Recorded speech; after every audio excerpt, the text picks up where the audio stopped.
Today's guest is a keynote TEDx speaker, business consultant, and podcaster. He has the #1 podcast for counselors, the Practice of the Practice podcast, and has interviewed people like Pat Flynn, Lee Dumas, and Lewis Howes.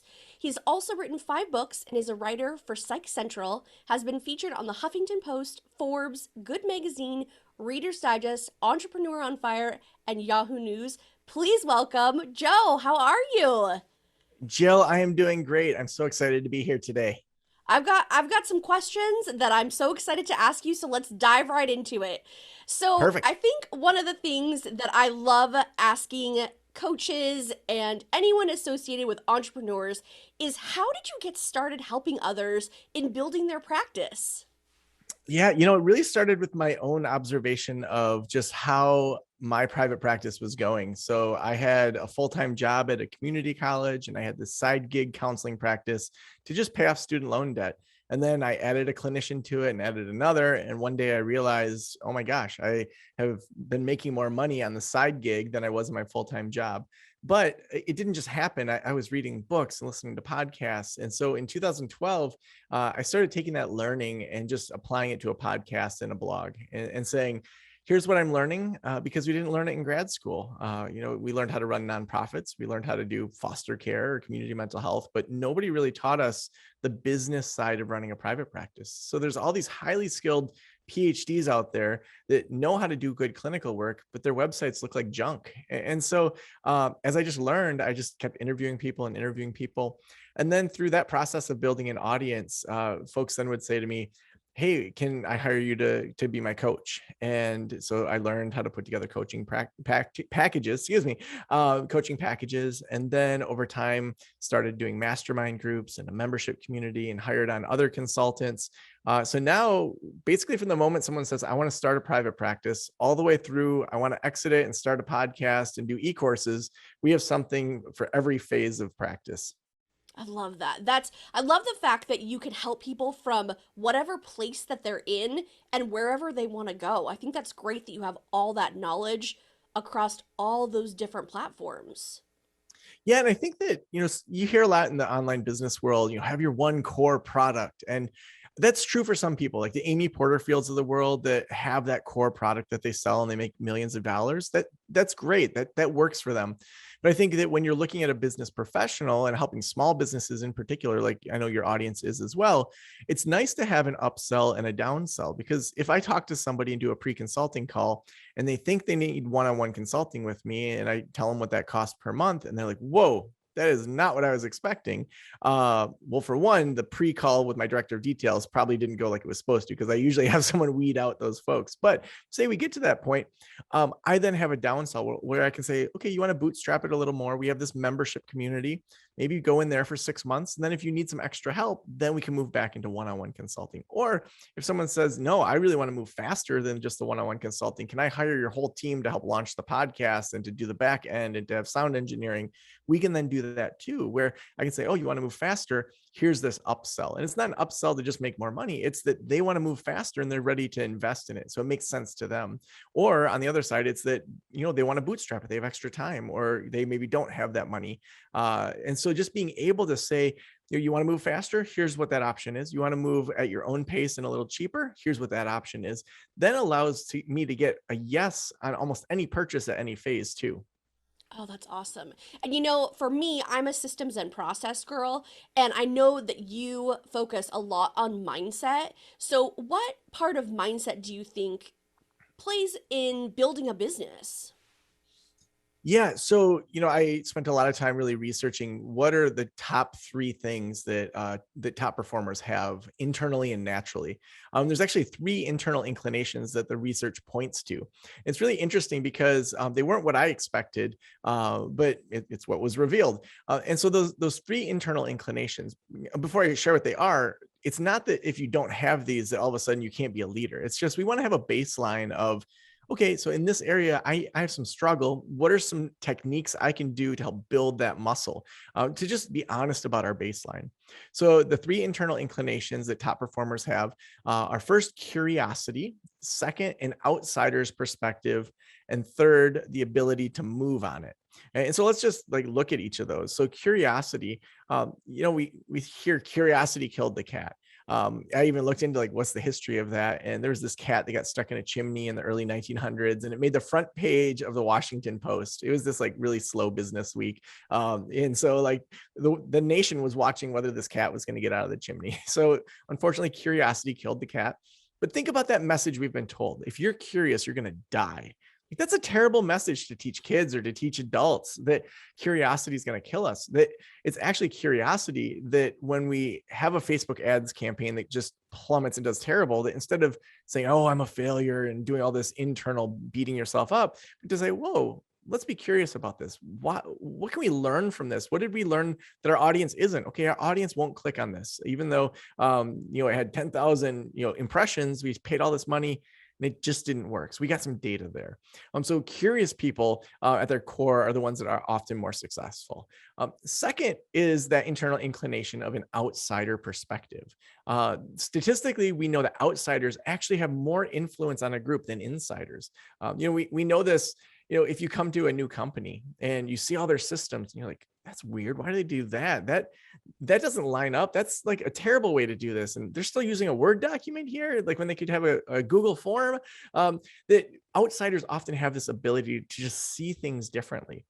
There's a really unique study that brought together small groups of 6 to 8 people. And they would show them the color blue or the color green and different shades of that. And they'd ask the group, is this blue or is this green? And so a very simple study, people mostly would agree on the colors. Then for the second part of the study, they did the same sort of thing, but brought in 2 outsiders. And these outsiders occasionally, when it was green, would say blue. When it was blue, would say green. And they found that statistically, these outsiders had more influence over that group than the insiders. And this has been replicated in a number of different ways. So we just see over and over that outsiders and having that outsider perspective really allows you to have sort of a superpower in the business world. And then that third internal inclination is the ability to move on it, to not be paralyzed by perfection. And so if we think about a spectrum, on one side, we have speed, and on the other side, we have accuracy. So there's lots of times in life we want accuracy, like my taxes. I want those to be very accurate. If I go in for surgery and I go under the knife, I want my doctor, I want her to do an amazing job and take all the time she needs. I want her to be accurate. But most of what we do in business, speed is going to trump accuracy every time. We can get that information, we can get things out there, and then we can adjust as we go. And so the research is showing that the top performers have those 3 internal inclinations. I love that you encourage people to get that feedback, because I think that's the most important thing. Some of us as entrepreneurs struggle to get that feedback because we have these great ideas and we're like, no, my idea is the best idea, but sometimes we can't see the forest through the trees. Someone needs to pull us back and say, hang on a second, we got to pump the brakes. Let's talk about this. And I know that you mentioned earlier that you had a mastermind group. What do you think having that mastermind group or that mastermind partner helps with keeping your mindset on track? Yeah, I think having other people give you feedback on things, it's one thing to step back from your own business and to look at it. Like sometimes you have insights from it. But the questions that other people can ask you or the observations can just go so far. I remember when I hired Jamie Masters from the Eventual Millionaire podcast as my consultant. And I was building this program called Slowdown School that we still do. And it was really hard the first year to sell tickets. And she said to me, and I think I had sold 2 tickets and I wanted to sell about 20. It was like a high priced, but small group type of event. And she said, for the 2 tickets that you sold, like, was it emails? Was it a podcast? Cause I had done this whole like 12-part podcast series, like leading up to it and talking about it. Nobody was buying from the sales page. And I said, well, and she said to me, well, was it phone calls? Was it emails? Was it click-throughs? I said, both of them bought from when we did a phone call. And she said, why don't you send an email to people and say, hey, let's jump on a 15-minute phone call to see if you should come to Slowdown School. And it was like such a simple observation. Like, how'd you make your first 2 sales? With a phone call? Why don't you do more phone calls? Like, super simple, but to me, I was attached to, but I did all these podcasts, but I made this beautiful landing page, but who cares? You haven't sold anything there. And so then I sent this email out, and I think our first year we had 22 people or so that came to it. And so it was like, I went from selling 2 tickets to 22 tickets in just like a few weeks. So sometimes that outsider perspective can just have you look at things differently and just make you step back from the decisions you've made or what you've bought into and say, you know what, maybe you could do it a little differently. Absolutely. I mean, this just happened to me the other day when I had this light bulb moment when someone said something to me, and I was like, "What? Why didn't I think of that?" Like, I think we forget that sometimes the simplest way can be the best way. We just think it's got to be complicated. I mean, and I love to design fancy sales pages. I love technology, so that's something that I can definitely get bogged into as well. But I'm glad that you mentioned that feedback because I think it's important for people to say, "It's okay to get a partner." What do you think some good traits are if you're looking for a mastermind group or a mastermind partner? Yeah, I think if you're looking for whether it's an individual coach or consultant or a mastermind group, to really look for people that are where you want to go, that are just a couple steps ahead of you, to really ask yourself, where am I headed? What's that big thing that I want to do next? So whenever I'm creating something, I first make sure that I have the basics of what's bringing in revenue for the business going pretty automated. I want those plates to be spinning without me spinning them. And so I take as much off of my plate before I enter into something new. So I'd say first, before you even have a mastermind group, look at what you're doing now and make sure you have the space for it, because it's one thing to show up once or twice a month for a mastermind group, but you want to be able to take time to implement it and do those things. So then once your kind of basics are spinning, they're going, they're outside of your own time. Then when you're looking and evaluating a mastermind group or a consultant, I would say really talking to those people and making sure you understand what they've done, how they think, because there's lots of people that can just teach you to scale your small business, but you want to have someone that really aligns with your values as well. And so for me, when I talk to people on those pre-consulting calls, I mean, I ask lots of questions about life outside of their business. So just yesterday, I was doing a pre-consulting call with somebody and their business was going really well and they wanted to engage me in consulting. And I said to them, like, what's going on in your personal life that right now you want to do this? And they shared a lot of personal things that then helped me see, if for one, if we were a fit, but for two, like, what would we actually work on in the consulting that would help get them a good ROI for their time with me. And so you want someone that digs in a way that feels like it aligns with you.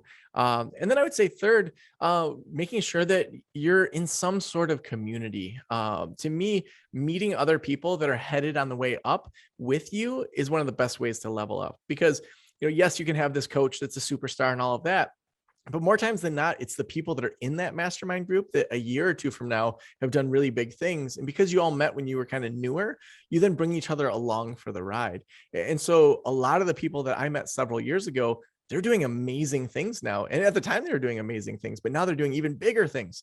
So like my friend Ali Casaza, she does this declutter like a mother kind of program where it helps people like reduce kind of stuff in their life. So a few years ago, we met. I had her on my podcast. I was on hers. We got to know each other's families. We've hung out a whole bunch, and her Instagram has continued to blow up. And then we both got deals with HarperCollins at the same time. And it was just like, whoa, like we both were on this trajectory. And so then we can talk and text each other and say, so for your cover design, were you frustrated with that? Yes, I was. And like, how did you give feedback? And that's helping us then be even better together than if we were solo kind of in that HarperCollins world. Absolutely. Now, I'm so glad that you brought up scaling up the business because when it's growing, there's a lot of things that we should be doing. But what are some things that we should stop doing? Because I feel like sometimes this is not the stuff that we normally talk about it. And I'd love to get your feedback on what should we stop doing? What do we delegate or outsource to others? Yeah. And so part of the whole Thursday is the new Friday model is that when you give yourself less time to do things, you naturally will drop the ball. It's good to drop the ball. So if you say, I'm going to go from a 5-day work week to a 4-day work week, and Fridays, I'm not going to work anymore, or maybe it's going to be Wednesdays, it doesn't matter the day. I'm going to work fewer days. You're naturally going to do the best items first. So if you typically would do 20 items in a week, and now you can only fit in 14, those 6 items are going to be the bottom dwellers. They're going to be the things you probably shouldn't be doing anyway. So for example, whether you have a home office or an office, somewhere else, imagine you stop taking out the trash, you stop vacuuming, you just don't have time to do those things because you're taking Fridays off. That gives you some information. Maybe you need to have someone come in and clean and take out your trash instead of you, because your high level stuff, when you're making $200, $500, $1,000 an hour, whatever it is, you should not be the one doing a lot of that other stuff. And there's other people that would absolutely love to do that for you. And so I would say that That's one thing, but then to also do that for your staff. And so a lot of companies still have this old industrialist model where they think about staff as being a machine that you plug in, they just do these items, these bullet points. The only way for them to level up is to become a supervisor. New companies are thinking in an evolutionary model. And so how that looks is doing the same sort of thing with your staff. So every year I ask my staff 3 questions. At least once a year we do this. Usually it's more frequently. So the first question is, what are you doing now that you absolutely love? Things that you're like, I could do this forever. This is so much fun. I love it. Number 2 is, what are things on your plate right now that you hate? You really just don't want to do. You want to outsource to somebody else. So a couple of years ago, one of my ladies that works with me, Sam, she at the time was just doing design work. She had just started to do a little bit of podcast stuff, and she said, honestly, I hate doing the show notes. I hate listening to it. I hate transcribing it. I hate coming up with the copy. I just don't like it. And so we took that off her plate. She had to help with the hiring and to find somebody to do that. But then the third question is, where do you want to grow? And so Sam, I said that to her, and she said, I really want to learn more about video design and editing and like doing cool graphics within it. So I put her through this whole course on that. And then she said, I want to learn how to like really grow a YouTube channel. And so then over time, she's created the exact position that she wants.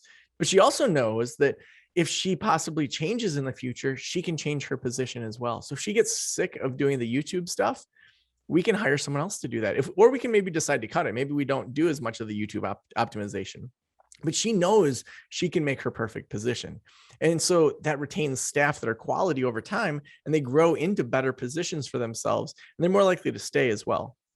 I love the fact too that you're giving people the opportunity to evolve in their current positions, but also empowering them to hire someone to replace for all the things that they don't want to do. Because I feel like a lot of small business owners struggle with hiring and how do we find this person? And it's just kind of a headache. But when your staff is evolving like that, then they can really step up and help you find that person to essentially replace them for all the things that they don't want to do.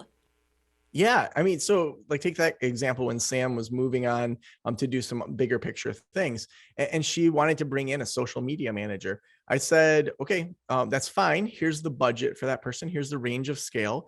Here's what I think we can afford. And then if we start to grow that, where then we're outsourcing that person to other people, and they're kind of paying for their position, then we can grow over time. Now go find that person. So she interviewed a bunch of people. She looked at the resumes. And then with the final candidate, I did a 5-minute Skype call with this person. They seemed interesting. Sam had already signed off on them. So it was like, I'm not going to probably override her unless there's some sort of thing that's really a red flag that we need to go back to. But then she's now training that new person. She's then creating the processes. The amount of time I actually then have to put in is so minimal compared to if I had to post on Facebook ads or a Facebook marketplace, and I'm trying to find somebody, and then I'm going through all these resumes. We need to empower our staff to move forward without always getting our permission. We actually have a saying with Practice the Practice, to move forward until apprehended. And the idea is like, I want people to be creative and innovative and trying new things. And when things happen, we'll give feedback. Feedback will be a part of our culture. So even just the other day, one of my consultants, who's a really high level consultant, we have a whole team of people that does social media design for them and helps them with different promotions. And this person, they wanted to design something for a big launch we're doing. They designed it and it looked like crap. It was so bad. It went out. They're a consultant. They're not a designer. They had used a cursive kind of font that was hard to read. Our logo was really blocky and it didn't match any of our branding. And so I checked first with the design team and said, like, did you guys design this? Because it doesn't look like what you usually do. No, we didn't. That person wanted to make their own. So I then had a conversation with that person saying, this makes us look bad. I understand why you really wanted to get this out. You had this idea, and then usually you need to submit that a couple of weeks ahead of time so the design team has time to do it. But like, we really need to make sure that you have these ideas and you get those to the design team in time. Because honestly, it just looks like crap and it makes us all look bad because the design brief, the colors, the font, none of it is on brand. So I would much rather have someone proceed until apprehended, because what if she designed something that was beautiful and it gave her life and she was excited about it and she felt empowered to do it? Like, that's a gamble I'm willing to take. to then, also on the other side, have to maybe give some hard feedback to somebody and say, really, you're not a designer and it didn't turn out very well. Absolutely. I love that saying. I'm going to steal that. And I know that you've written, like, there's so many golden nuggets in your book, 4-Day Work Week. Is there anything else that you feel like small business owners could be more efficient in scaling up? Yeah, so I would say like walking through the model of kind of what the book is big picture is exactly how we need to be thinking when we're scaling up. So in part one, we're talking about your internal inclinations. So frequently when we read these productivity books, we have this prescriptive book that says, here's the 5 steps to do it. You're in or you're out. My book is more of a menu saying, I think you're probably a smart person. And so I'm going to teach you how to think, how to do experiments, how to adjust, because there's going to be things that work in one industry that don't work in another. So let's have some agility there. So we often have these prescriptive books on one side, or on the other side, we have these woo-woo books that say, make a vision board, manifest it to the universe, and sit back and watch, this trip to Hawaii come to life. But actually, what we find is actually happening is the mixture of those two types of books, that we start with those internal inclinations inside. Then we move outside and we say, how are we going to slow down? Instead of being reactionary to a stressful week and then just like dying on the weekend, let's be intentional with our weekend and saying, how do we slow down in a way that optimizes our brain, uses the neuroscience to actually get ready for the next week and just have a better weekend? And then when it's time to work, how do we absolutely kill it to do these techniques that uses the way that the brain is to get more done in a shorter period of time? So if we can get in that habit of starting internal, slowing down, then killing it, like that's the cycle that we see helps people be just so much more effective in the way that they do their business.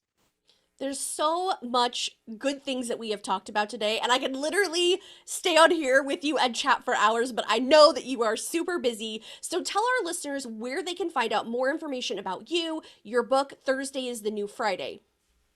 Yeah. So wherever they get their books, they can order it. It could be your local bookstore. It could be online, wherever you prefer to buy your books. Also, if people purchase 5 or more, we have some mastermind groups and other free digital downloads that are bonuses that go beyond the book. And so you can submit your receipt over at thursdayisthenewfriday.com to get any of those bonuses. The main hub for all of my work is joesanok.com. That's where we're really bringing together people's experiments around the 4-day work week, because we know that you're going to learn things and say, this worked, this didn't work. Here's how we thought through this, that it's going to be way different than how I would have approached it. And we want to bring that together in the experiments section over at joesanok.com. Less than 100 years ago, Henry Ford gave us the 40-hour work week. And that was to sell more cars to his own people, because he knew people would not buy a car to get to work faster, but they would buy a car if they had a weekend where they could go do fun things. So this thing that's less than 100 years old feels so true to our culture, the 40-hour work week, but it's less than 100 years old. And so we are the post-pandemic generation right now that gets to decide, do we go back to that industrialist era? Do we go back to that thinking of people like they're machines? Or have we learned something that says maybe we need to move towards evolving our business, being more organic in how we grow, of saying we're going to do something that's different, that actually increases our creativity and our productivity, and that's better for society? I think that your book is coming out at the perfect time because, like you mentioned, we're the post pandemic generation. Like, we are the people that get to choose what we do. And so, for all of our listeners, I'm going to put all those links Joe mentioned in the show notes so that you'll be able to find them quickly so you can get that book ordered because you're definitely going to want to check it out. Thank you again, Joe, for joining me. I really appreciate you taking time out of your busy schedule to visit with us.